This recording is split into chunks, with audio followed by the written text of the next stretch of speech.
இன்றைக்கி காளான் கிரேவி எப்படி செய்கிறதுன்னு பார்க்கலாம். இது சப்பாத்தி கூட ரொம்ப சூப்பராக இருந்தது. இட்லி தோசை கூடயும் வச்சு சாப்பிட்லாம். ஒரு கடாயில் எண்ணெய் ஊற்றி கடுகு பொரிஞ்சதும் சோம்பு, சீரகம், பட்டை, லவங்கம் இதெல்லாம் சேர்த்து நல்லா பொரிஞ்சதும் ஒரு பெரிய வெங்காயம், கருவேப்பிலை தழை சேர்த்து நல்லா வதக்கிக்கலாம். அது கூட கொஞ்சம் இஞ்சி பூண்டு பேஸ்ட்டு சேர்த்து வதக்கி விட்டுக்கலாம்.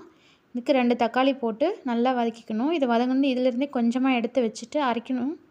எடுத்து வச்சுக்கலாம்.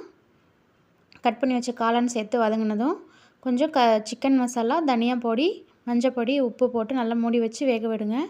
இப்போது நம்ம எடுத்து வச்ச தக்காளி, கசகசா, முந்திரி நல்லா பேஸ்ட் அரைச்சி எடுத்துக்கணும். இப்போ பாருங்கள் நல்லா தண்ணி விட்டு நல்லா வெந்து வந்துருச்சு. இப்போ அரைச்ச பேஸ்ட் இது கூட சேர்த்து நல்லா கொதிக்க விட்டுக்கலாம். இது ஒரு 10 நிமிஷம் நல்லா கொதிக்க விட்டால் சூப்பராக ரெடி ஆயிரும். இப்போ சப்பாத்தி சுட்டுக்கலாம்.